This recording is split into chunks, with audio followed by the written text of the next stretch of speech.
Terus UMKM harus ngapain dan apa yang harus dilakukan supaya survive di tengah badai atau wabah COVID-19 ini.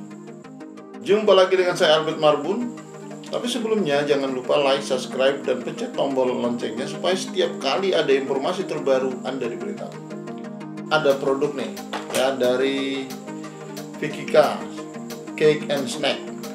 Jadi ini banana balen. Penampilannya seperti ini.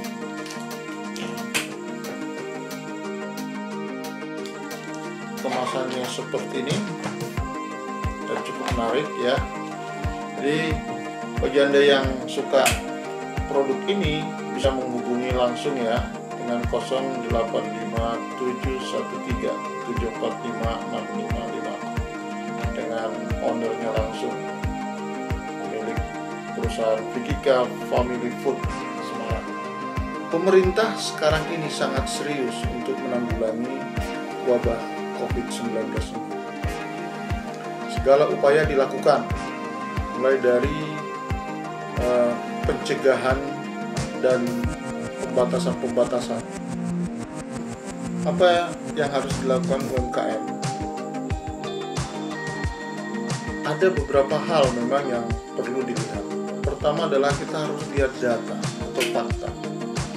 Jadi kalau kita lihat faktanya sekarang ini, anggaran yang harusnya di tahun 2020 ini semua sekarang sudah diarahkan dalam penanggulangan COVID ya.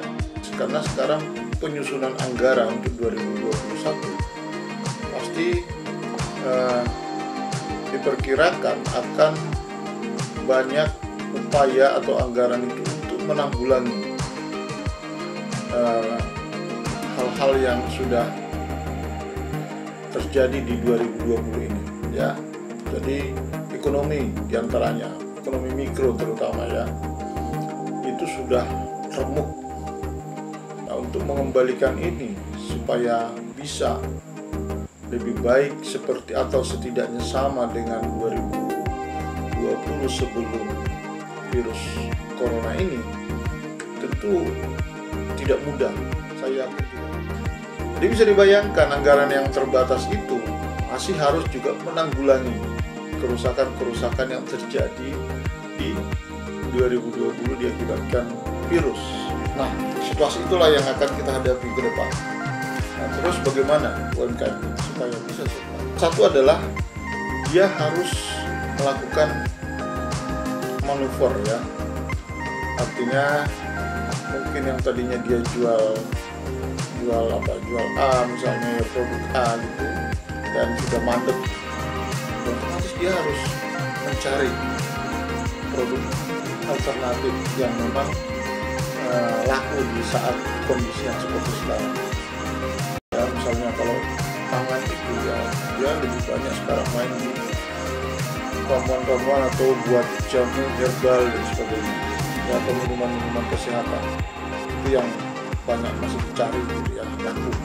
Terus sembako nggak akan punah lah ya, karena orang harus makan. Tapi bahan-bahan makan itu masih juga terancam, karena orang lebih percaya sekarang beli sembako, beli beras, beli sayur ya dimasak sendiri gitu ya, daripada dia beli ya. Nah ini akibat juga yang terjadi. Kemudian juga kita ya jemput bola tadi, kita lihat kebutuhan dari masyarakat, itu yang kita penuhi. Atau kita juga bisa bersinergi nih, cari para donatur yang memang dia mau berbagi nasi dus misalnya, ya sudah, jadi kita yang buat nasi dusnya kita antar, dia yang modalin. Nah itu juga bisa ya. Jadi para donatur silahkan juga bisa berkontribusi. Jadi tidak perlu mikir, waduh kalau saya nanti nyumbang akan sulit, saya harus bagi dan sebagainya. Percayakan pada orang-orang yang memang bisa, masih membutuhkan mereka ahlinya dan mereka masih membutuhkan. Lalu ya yang terakhir itu adalah efisiensi. Nah efisiensi ini penting ya, karena bagaimanapun kalau Albert Einstein katakan, orang sukses itu bukan orang yang paling hebat, tapi orang yang paling lama bertahan. Harus bisa efisien dan mengatur keuangan yang mungkin sudah juga terbatas supaya bisa bertahan lebih lama.